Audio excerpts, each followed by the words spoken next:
So I now come to a story that I think I've been wanting to tell for at least 20 years.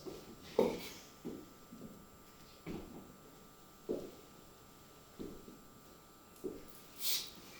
was the early 1990s, and I must also remind you that as a storyteller, I do live in a world of imagination.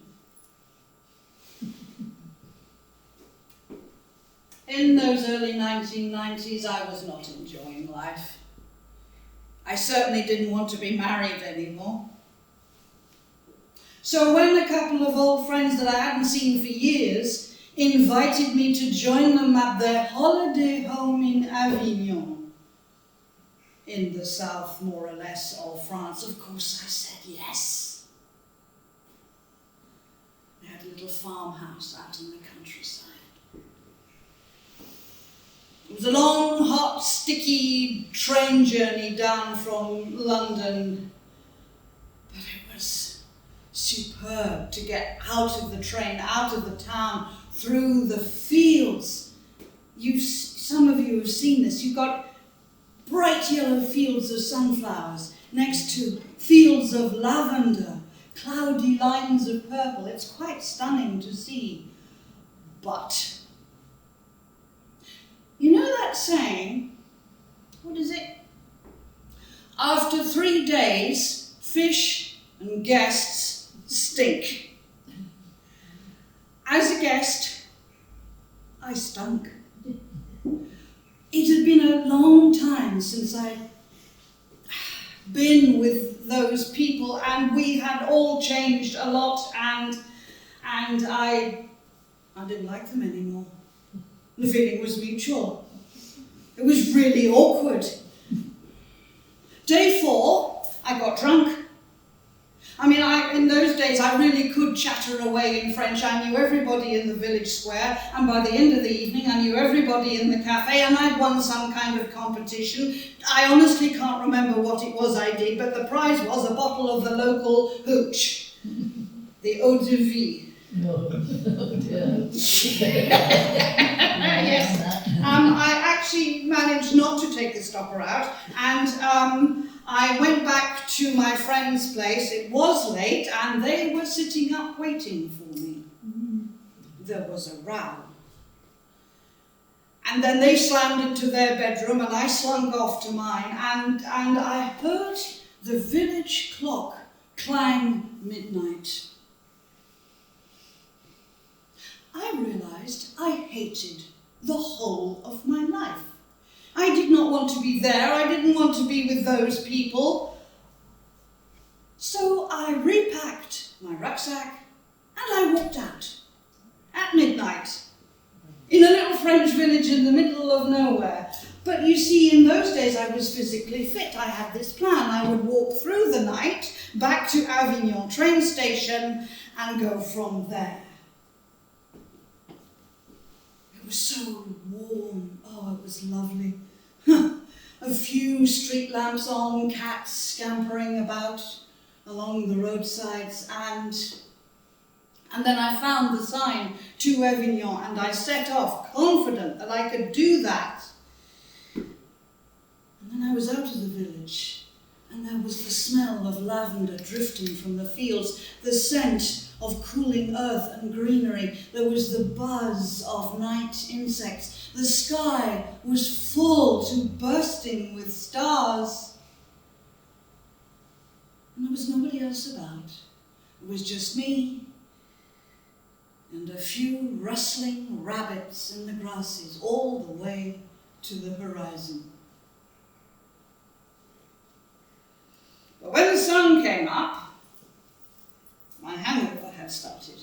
When the sun came up, my feet were sore, and every mosquito for 20 miles about had feasted upon me. And then I stopped and looked and realized that somehow on one of those straight French roads, there were no side turnings that I'd seen, and yet I was lost. I looked around. And through the mists of morning, I saw a hill. On the hill was a village or a small town. It had one of those old medieval walls around it. At the top of the hill was a great grey stone French fortress, originally constructed to defend against Saracen invaders. And I thought, aha, it's a Sunday morning. Every man in rural France will be heading off for la chasse. They'll be going hunting. And there will be a cafe open in the town. And I needed coffee. So I made my way in, and I got through this glorious medieval archway and in among the buildings, and my head was clanging and my feet were sore. I wasn't really paying attention until I got quite a way in and realized the place was stone cold silent. Not a sparrow chirped, not a cat meowed. And then I saw that half the buildings were crumbled, ruined. The place was deserted. And I was beginning to feel uncomfortable. But then I got a scent of coffee. It drew me like a magnet. The smell of coffee drew me up the hill towards the castle, and there was the entrance, a magnificent door studded with iron nails, and as I approached the castle door, it swung open silently. And I've lived in England for long enough. I do not just walk into people's properties, but that smell of coffee, and I was so tired and my head was so sore, I wandered in.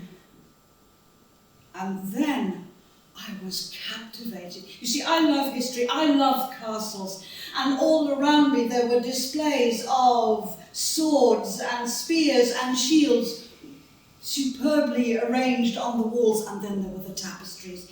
The tapestries as brightly coloured as the day they were woven, no fading. Well, I thought, no one was using electric light. Whoever took care of the place was devoted to their historical artifacts, because there were stands of candles, iron candle stands, and fine beeswax candles, and I was getting the scent too of that rich, sweet honey smell from the candles. I got into the great hall. Oh, it was enormous. 3 tall window embrasures with the shutters closed. Thin spears of morning sunlight slanted down onto a long traditional French banqueting table with benches. At the far end, a big fireplace, but a tiny fire, very smoky, spluttering. Someone must have used green logs, or they didn't know how to start a fire, but that's where the smell was coming from that was drawing me to it, and then I realized it wasn't a smell of coffee at all. It was a kind of a bitter incense. To the right of the fireplace, as in so many castles, there was an arched doorway with a dark brocade curtain across it. There was a carved lintel over the doorway, and there was something about that lintel that drew me to it. And when I looked, that was when I really did feel cold go down my spine. A veritable lacework of stone, carved with brambles, briars, twisting, coiling thorns, and caught in those thorns little creatures that themselves were twisting and reaching and stretching, and sharp little faces with fangs and savage eyes and tiny little claws, all trapped, all desperate, miserable. And as I was trying to understand what I was seeing, from behind the curtain there came sounds. A deep-voiced muttering. Somebody pacing. There was a man in there. And suddenly I was feeling very English and very embarrassed, and I was almost ready to run away and hope that no one had seen me, when I heard that person call out, "Mon Dieu, aidez-moi!" A cry to God. Well, I couldn't ignore that, and I did speak French. So I pulled back the curtain and I stepped into the chamber, and in my most polite vocabulary I said, I'm so sorry, but is there anything I can do to help? And then I saw this chamber that was very like the Pope's audience chamber in the palace at Avignon, with exquisite paintings on the walls, birds and trees. There was lapis lazuli blue, there were emerald greens and flecks of gold. There was a dais with a blue and gold canopy. There was a chair that looked very like a throne. But those were not the things that caught my attention. There was a man, not much taller than I am, broad-shouldered, golden hair, blue eyes, the kind of lived-in face and strong jaw for which an actor would happily kill. But those were not the things that caught my attention. What made me stare at this man was he was wearing a full suit of armour. He was wearing black, lacquered jousting armour. Now, I know enough history to recognise a fine suit of jousting armour when I see it. And he looked at me, and words were pouring out of him, a torrent of words. But it wasn't a French that I understood. It sounded like French, and yet it wasn't. And so I said, in my most polite vocabulary, I said, I'm really sorry, I cannot understand you. Please, would you speak more slowly? And there came the most awful look of despair on that man's face, despair and misery and rage, and he turned away and he smashed his fist on the wall, and I recognized the same emotion that I'd felt from the carved lintel over the doorway. And cold tremors were going down my spine, and my head was reeling. And once again the man turned to me, and more words poured out of him. But then it was like tumblers of a security lock dropping into place in my brain. All those years of study, all that reading, and reading aloud with a tutor, and with my old French dictionary to hand, I had read aloud the Chanson de Roland. I had read aloud the romances of Chrétien de Troyes, and I loved them, and I remembered a lot of the phrases. The knight in the black armour was speaking medieval French. Old French. The expression on my face must have changed, because suddenly he smiled. Oh, that smile. I confess it, my heart was doing backflips. And so I dredged up from memory some of those story phrases. For the sake of God, Sir Knight, tell me your name, and tell me your trouble, and perhaps I can help you. I concentrated really hard on his answer. He was saying something along the lines of, "Dear God, is it possible that you can understand me? Dear Lord, let it be so, and bring me deliverance." And he went babbling off into a prayer far too fast for me. I was so shocked. I said, "Sir Knight, tell me your name. Who are you? How is it that you are here?"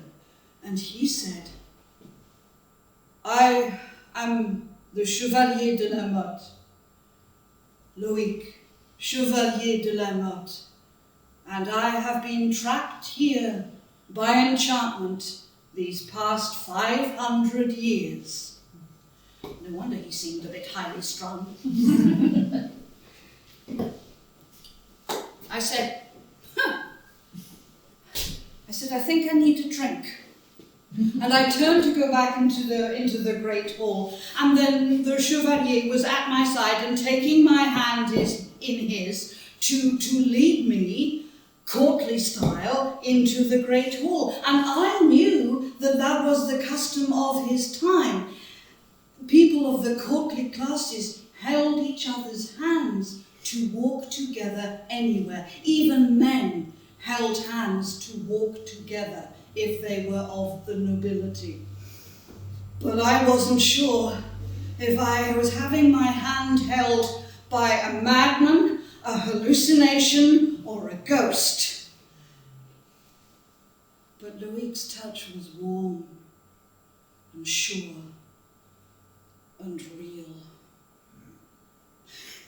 In the great hall, I took that bottle of hooch out of my backpack and opened it up, and I had a swig, and Loïc had some. And I'm delighted to say that he had the good grace to breathe deeply when he had his first sip. That eau de vie. Imagine setting a piece of velvet on fire and stuffing it down your throat. Oh, it was good, and it calmed us. I said, "Sir Knight, on your honour, now tell me how you come to be enchanted 500 years. What did you do wrong?" And in courtly, epic style, Loïc told me his story. He said, "It is the tale of an evil hour upon an evil day. I was once lord of this castle, that town outside, and all the lands hereabout. And my cousin held the lands next to mine. When he died, I plighted my troth, as was very much the custom of that time. I plighted my troth to his widow. It is how we nobles would protect our lands, our power, our wealth. It was a marriage contract for that purpose. But what I did not know is that the lady had come to care for me with her heart. I was half in love with another woman. I was writing poetry. I had heard that my betrothed was an enchantress, a woman of powerful magic, but I chose to ignore those rumours, because the church would have had something to say about it. I had heard that my betrothed used her powers to great good, that she took care of her people. She found cures for her livestock, her crops in her fields.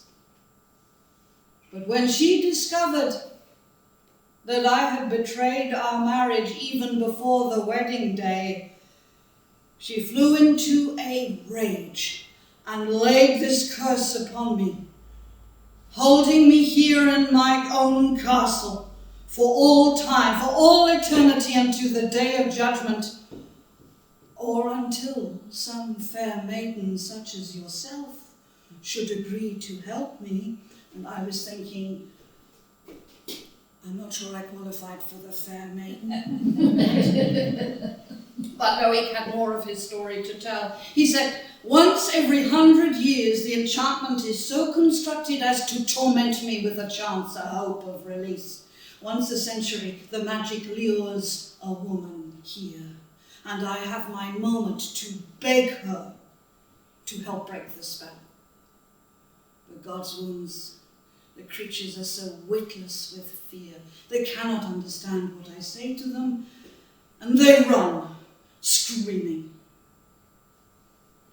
And I think the magic must wipe all memory from them, because none, not one, has ever returned.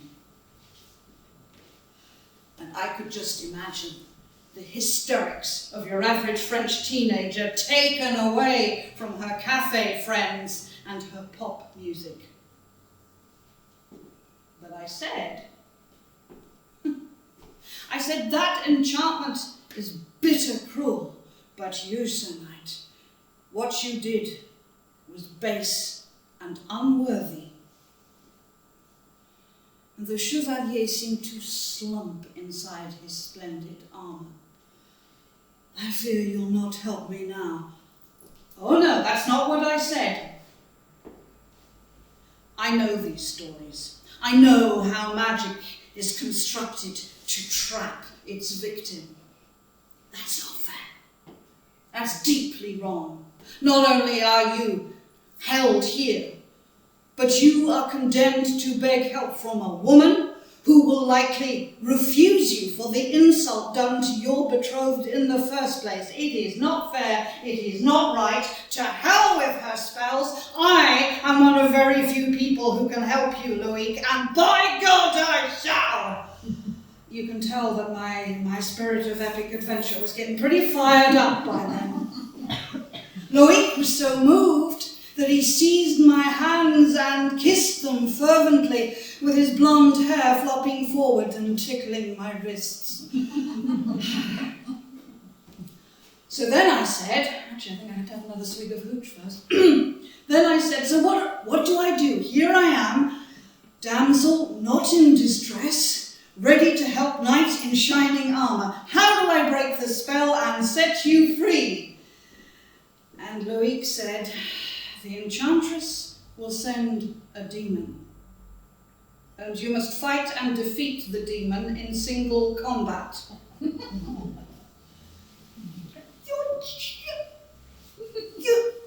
You're not joking, are you? The Chevalier de la Motte was not joking, and I had to have another swig of the eau de vie just to get past that moment, which was when the knight stood up and went to the fireplace. Green flames blazed up. He reached his bare hand into those flames and drew out a sword that glimmered and shimmered and solidified. He proffered the sword to me, hilt first.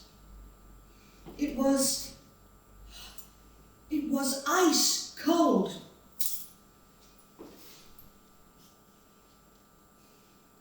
I had already done plenty of medieval reenactment. It was not the first time I'd held a battle sword, and my sense of adventure was simmering. But I did need the tutorial. 20 minutes, I thought my arms were going to drop off. 20 minutes in the vital art of keeping your opponent's sword out of your guts. I could understand why the demon did not want to fight Loic himself. The man's speed and agility were terrifying. Well, he'd had time to practice. And then we did have to stop, and there was a metallic clunk as Loic sat back down on the bench, and we shared the last of the eau de vie between us. Then he said, "My lady, the demon will come soon. I've not even had the manners to thank you." I said, "Don't thank me yet, I'm not sure this is going to work, but you have been the best teacher." And we were gazing into each other's eyes. And we might have said what was in our hearts. And from the far end of the great hall came a grinding and hissing. We looked, there were billows of dark smoke issuing from the far doorway, and we caught a stench of sulphur. A figure stepped out of the smoke. The demon had taken the form of the Chevalier himself. As broad-shouldered, as stupefyingly handsome, with the armour, with the sword, and I knew why that was done. It was done to confuse me. It was done to put me off. It was done to deter me. How difficult it would be to attack someone who looked like my new friend. But in that moment, that demon was everything that I hated about my life, and I boiled to destroy it. So I got a good grip on the sword, and I charged, pounding down the great hall, England and St. George! And I crashed into what felt like a wall of steel. There were clangs and bashes and smashes and frantic action. For about 2 minutes, those duels never last long, and then I had the fake knight flat on its back on the flagstones with my boot on its chest and the point of my sword at its throat. The demon in fair disguise was yammering, pleading for mercy. I was not in the mood for mercy. I wanted to skewer the thing once and for all. That's when Louis shouted my name and made me step away. As I did so, the demon was changing shape. And the next moment, half curled up on the floor, was the skeletally thin form of an old woman in the rags of a dress. Loic gasped, and then he was on his knees, scooping the nightmare up into his arms and holding her close. There were tears pouring down his face. She had an almost naked skull, just straggles of long hair, deeply sunken eyes, a few yellow teeth in a shriveled mouth, wizened skin at her neck, small hands, just skin and bone curled like claws. Louis held her close and kissed her forehead. And he was sobbing, but he managed to say to her, "Madam, I crave your pardon. I beg your forgiveness. If I had only known how you cared for me, I never would have hurt you for all the world." It was the enchantress. It was the enchantress lying there. She'd been caught in the magic. She'd been caught in her hatred. She'd been trapped in her own enchantment, but unable to bring her youthful appearance with her through those 500 years. Loic said, "Madam, if you can find it in your heart now to forgive me." The crone blinked up at him and cackled. "You want me to forgive you? Of course I forgive you. Just look at you." And then her little body convulsed, arched in his arms, and changed again. It dissolved into grey flakes of ash that floated and vanished. Louis gave a cry of horror, jumped to his feet, made the sign of the cross. She was gone. Then there was a rumbling. The floor shook. Dust came down from the rafters, cracking sounds from the stone all around us. I thought the whole place was going to implode. A gale-force wind boomed through the great hall. It blasted out those shutters. Daylight blazed in. And that tornado was tearing away all the tapestries, the fine furnishings, wrenching the iron candelabra off their fixings, all the candles flying and crashing in all directions, everything being hurled away, up out of the roof that was breaking and falling. I dived for cover under the banqueting table, but next moment that was picked up over my head and it went. So I flung myself into the back of the fireplace and I crouched down and put my arms over my head and I waited for the sounds of destruction to end. It was many minutes later, and the dust was still thick. I peered out. The roof was open to the blue sky. Just the shell of the building remained. But the magic had left me there on the cold hearth, right next to me. The magic had left me my backpack and Loic's sword. I took them up. I began to pick my way over the debris. I should have been happy. I'd done it. I'd broken the spell. He must be free. But I was heartsore. I was bereft. He'd gone and I hadn't had a chance to say goodbye. Then from behind me, his voice. My lady. I turned, I saw him, I panicked. My God, Loic, I thought we'd done it, I thought you were free. He said, be at peace, my lady, all is well. And then he was walking towards me, no longer in armour. He wore a tunic of sky blue. He had a long cloak of cornflower blue, reflecting in those blue eyes of his, and he was smiling. He came to me and took my hands in his. He said, once before, I was unchivalrous to a lady who cared for me. The consequences of that were so extreme, I dare not make that mistake again.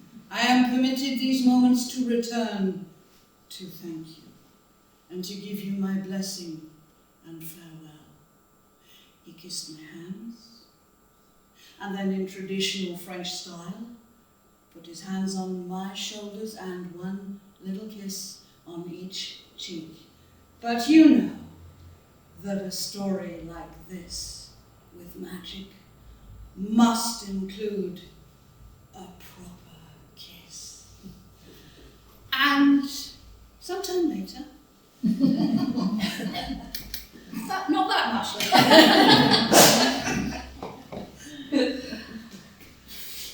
I found my way back to Avignon station. I got back to England. Getting the sword through customs was a bit tricky. When I came back, I changed my life. I stopped being married. I never have found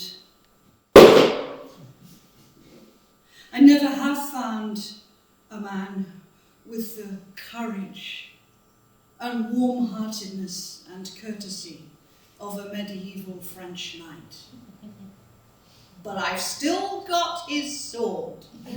I keep it in the office, out of sight, but always to hand.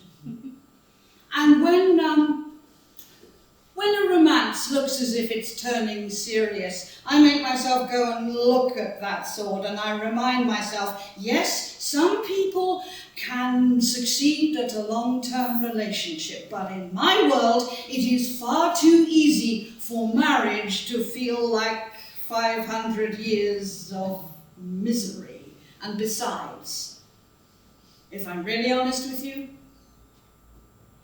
I prefer the freedom and the adventures